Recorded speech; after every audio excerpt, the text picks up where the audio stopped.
After completing RE9 multiple times and realizing I had a chronic addiction, I asked myself, how could I detriment my wavering mental health for the satisfaction of you viewers? And well, I figured it out. Channeling the British beast within me, I embarked on a journey to answer the question, can you beat Resident Evil Requiem knife only? But that's not enough. To take things a step further, we'd be doing this on Insanity difficulty. It was another day at work. I'd been researching into my heritage, learning that I was the last descendant of the Dimitrescu family. So naturally, I embraced that title with absolute pride, because who wouldn't want to be a hot vampire MILF? Unfortunately though, the boss isn't happy as I've become too much of a distraction in the office, resulting in FBI solve rate reaching an all-time low. So he wants me out and resorts to sending me on a breathtaking top secret mission. What could possibly go wrong? Upside down and helpless with my DNA being taken, I wondered, why? What could my blood be needed for? On the other side of town, Mr. Kennedy is also dealing with a slight problem. My promiscuous activities 30 years ago have come back to bite me, as a zombie STD that had laid dormant within me had awakened. And to get through this, I'd need to reignite my knife-wielding prime. Anyway, off I went down the street to find my first victim, and there she was. Damn, you know what? She's not too bad.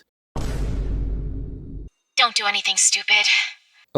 Oh, right. We've dealt with her, but insanity means that she becomes a blisterhead, and there's multiple right from the get-go. These guys are deadly, a boatload of HP, big damage, and instant kill attacks. However, there is a way to trivialize them.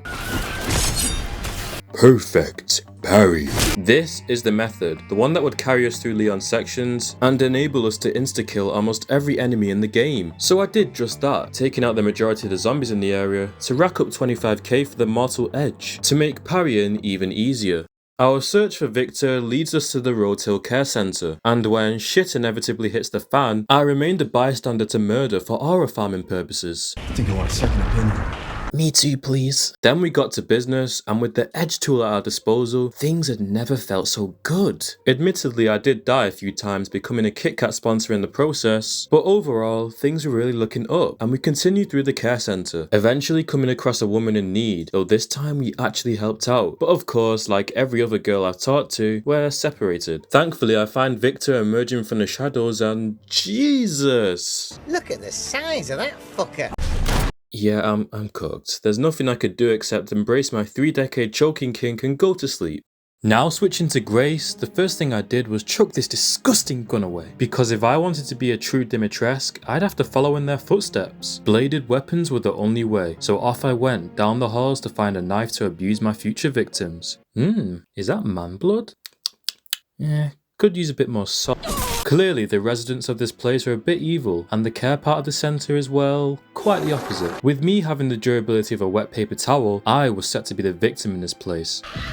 As on Insanity, damn near every enemy will one-shot you, so with the limited durability of knives and their poop damage, just like RE2, South London roleplay wasn't going to be possible. To mitigate the deadliness of zombies, we equipped the I Spy charm to reduce the likelihood of instant death, though bites would still leave us on life support, so avoiding enemies in stealth was essential as we searched for the 3 quartzes to escape this hellhole. Now, usually the first thing I do is channel my inner Redfield to roid up and increase our health once we unlock the casino, but Insanity switches things up. In place of the steroids is instead a rip knife. Boasting much higher damage and durability than regular knives, these bad boys would be the key to our survival, and later help prevent a potential soft lock. With that in mind, we set out to find enough antique coins and a level 1 wristband, enabling us to acquire another rip knife plus the ability to craft them, and an opportunity to later indulge in some organ trafficking, though such activities can't go unpunished. A non-consensual threesome with this dysfunctional couple, and then out came the walking, crawling condom advertisement, with jiggle physics that rivaled the Dimitrescu genes. Thankfully, this rather large thing is easy to avoid, and with the wristband in our possession, we could get our goods, grab a wrench, and finally hit the jackpot. Fuck. It's here where we reach our first failure. The smartest driver in Bolton ensures that you must use a forbidden weapon, unless you fancy being a victim of dodgy parking. Now owning a wrench, we're able to unlock this door, to add a heart to our organ collection and revive some poor bloke, who we may be yanking out of heaven, but how else am I supposed to get his level 2 wristband? Simply undoing his restraints is just too much effort. This task wouldn't be so simple though, because of our commitment to avoiding enemies, meaning Mr. Surgeon relocates right in the room where we need to be, preventing us from stealing his job. Unable to fight, we're forced to distract him with a glass bottle. Then, it turns out that once you've put his organs in, you can simply leave the room, wait a few minutes, and the good little boy will have followed you all the way and dropped dead, allowing us to take the wristband without a fight. Now we could access the isolation ward, finding a level 3 wristband and the second quartz puzzle, but only the braille is visible. If only there was a random blind child around to exploit for my own personal gain. Wait. I just hit the jackpot! Despite giving the moment you unlock this door I'll eradicate your entire existence type vibes, I used my level 3 wristband to set the child free, and well, I'm still alive. But now it was time to put my parenting skills to the test. It's okay, honey. We call this character building. After multiple attempts maneuvering around the undead, I finally got the child where I needed her to be, but we had some unwelcome visitors. Here is that potential soft lock moment, as no matter what, we're forced to kill 4 zombies to progress. Thankfully, we can hide from the blisterhead, but if I'd come here with a few weak-ass makeshift knives, we would almost certainly be stuck at this part for good. This did take me a few attempts and a fair bit of damage, but in the end, I won, starting with 3 ripped knives and finishing with 1. Now I could finally get my quartz piece and edge one step closer to freedom. Fuck's sake. Channeling my inner James Sunderland, I had no choice but to jump down into the abyss, as Emily just had to take the quartz down with her. Where am I? Would you like to see what's hidden under the hood? Mate, what the fuck? Rather than help me cure my STD, Victor here is looking to give me another STD, with a hint of BDSM. So I quickly made my escape, which would turn out harder than expected. Here we meet yet another victim of calorie surplus, and this time, there's no avoiding him. Now to start out the fight, we use the nearest ladder to land some free hits when he tries to climb up, then we can jump down and damage him some more. Unfortunately though, the ladder does break, and there's only one more we can use, so once that's gone too, things get difficult. It's important to note that normally this is a boss fight that requires you to be constantly on the go, keeping your distance and doing damage from afar. But of course, we don't have such luxuries, and attempting to engage in close quarters is not recommended. He'll just continue to spam this highly damaging grab, so all we can do is run in the hopes that introducing chunks to the wild phenomenon known as cardio would tire him out. It does not.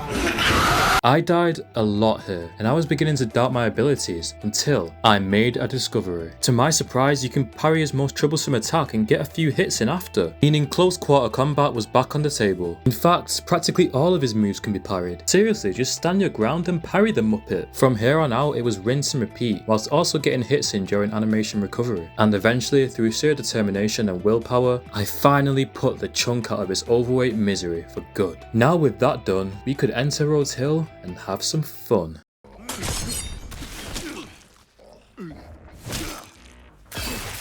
Thanks to the wonders of Resident Evil's zapping system, leaving every zombie alive in Rhodes Hill as Grace meant that coming back through here as Leon left us plenty of victims to massacre. From wandering the halls in constant fear, vulnerable as ever, to wandering the halls as a literal god, destroying anything in my path. This was the release that I so badly needed.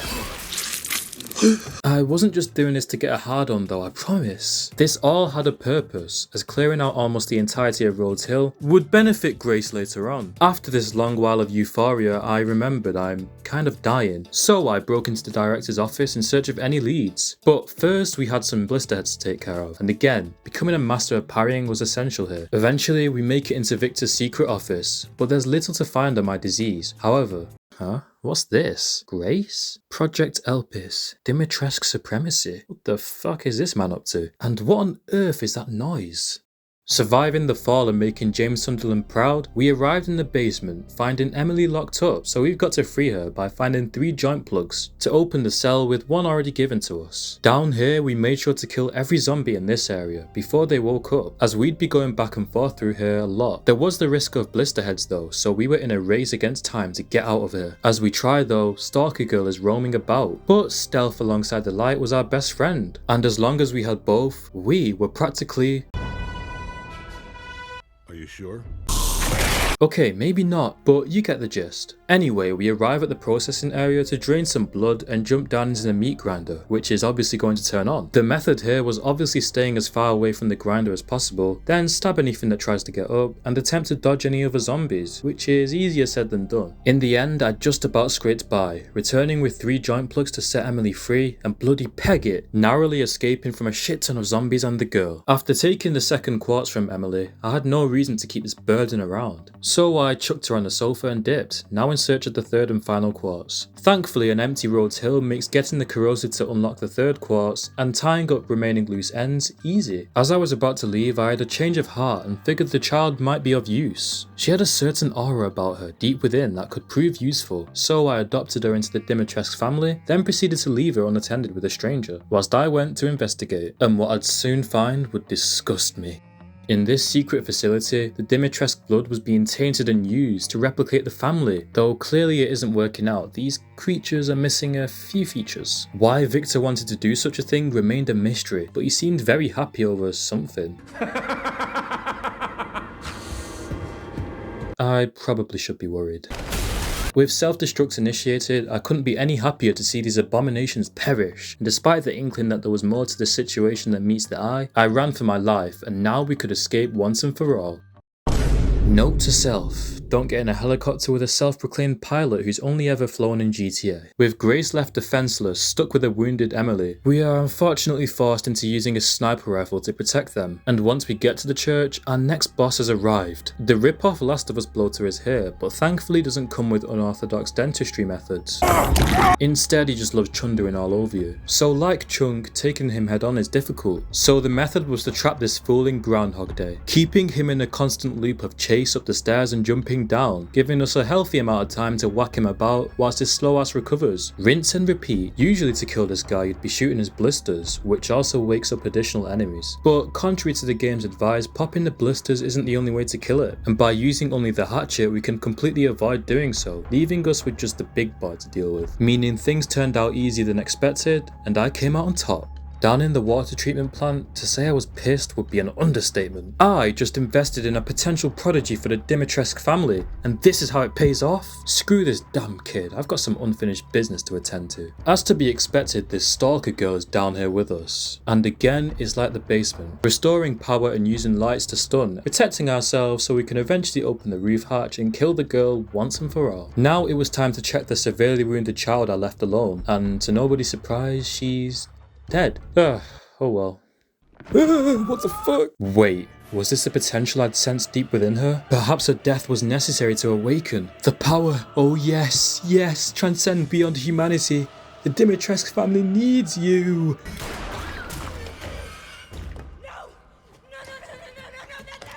Tell someone who gives a shit.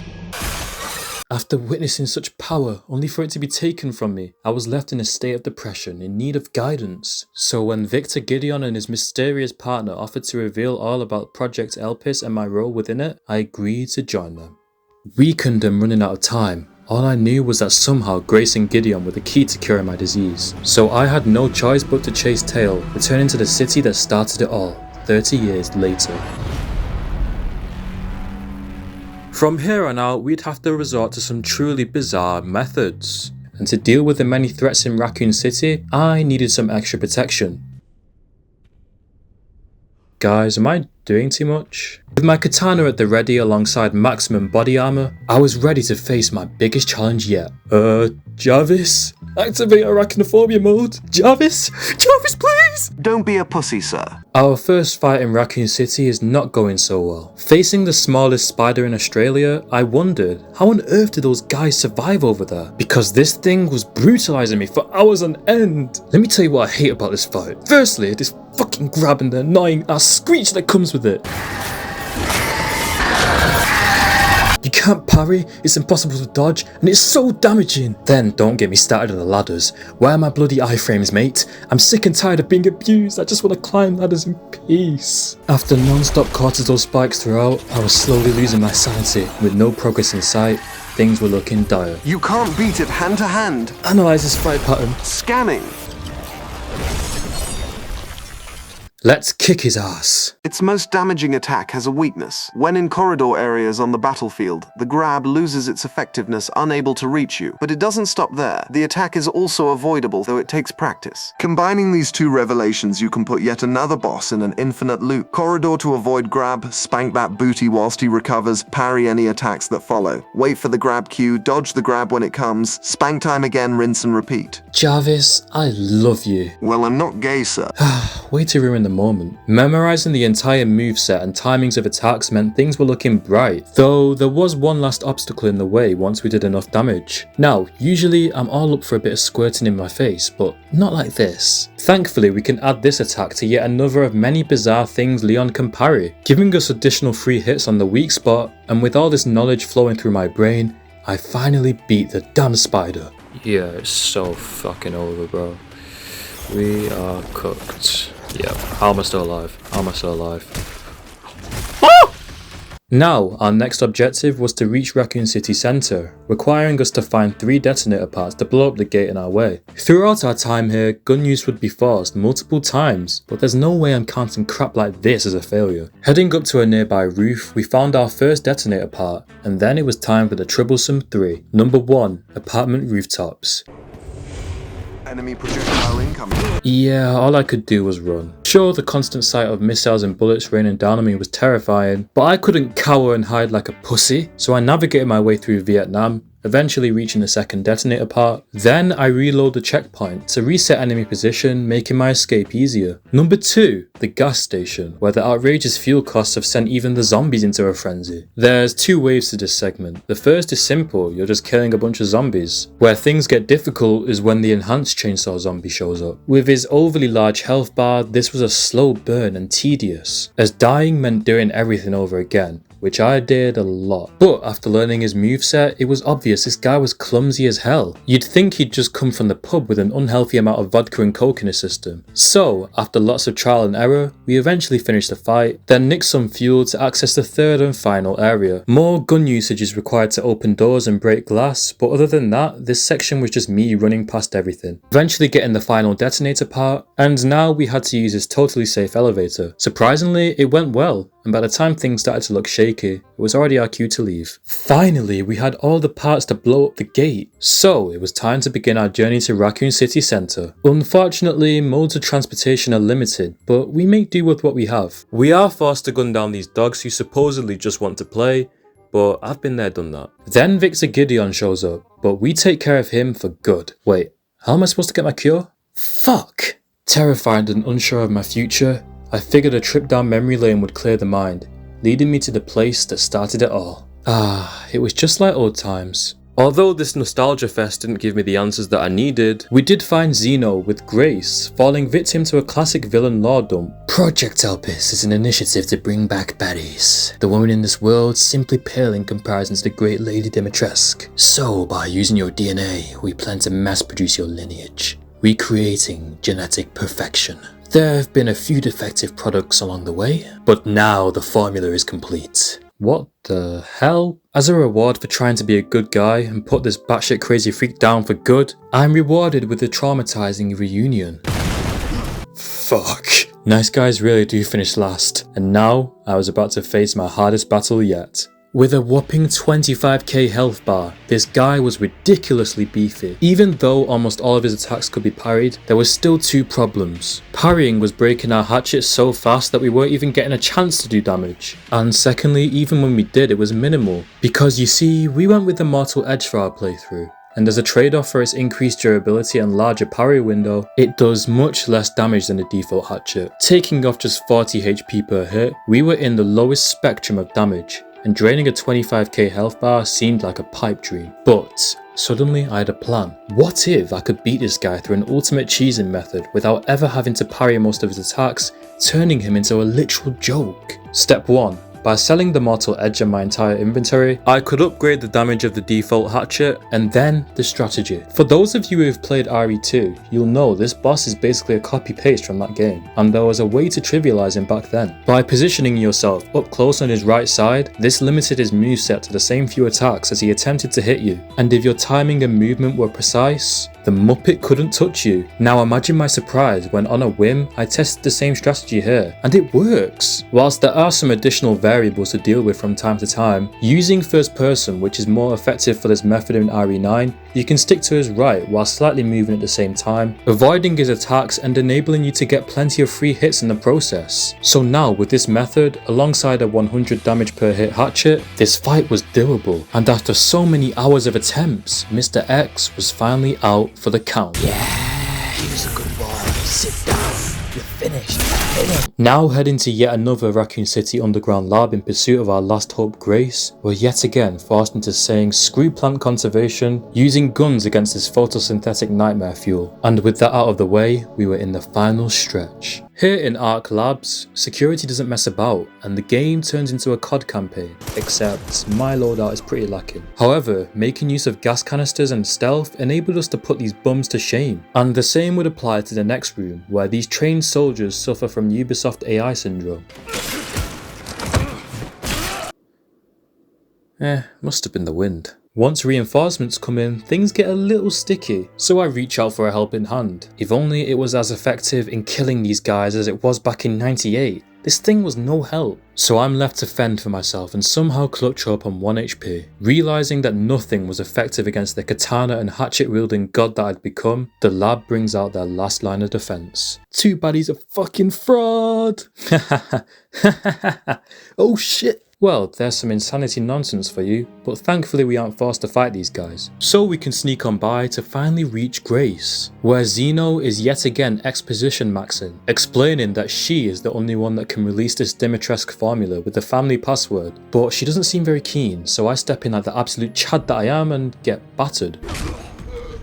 Holy aura loss. Not even the suit was saving me at this point, and I had truly reached my limit. Things were looking bleak. Based on everything that I knew about this Dimitrescu formula, I deduced that it had the power to cure me. Sure, I'd likely have to change my pronouns, but it really seemed like the last hope. Sacrificing my manhood to become a Dimitrescu. Was it worth it? And how would the world fare with billions of Dimitrescus? It was something to ponder whilst I made Grace do all the work. There isn't much to say here. All I did was just run. Yes, even with lickers around too, they aren't as intimidating as they make you believe. It took a few attempts and was stressful at points, but I got it done. Reaching the control room and evaluating this whole scheme, I determined this plan was a disgrace and would be a stain on the bloodline. These genes were to remain niche, otherwise there'd be nothing to separate us from the normies of the world. So I'm gatekeeping.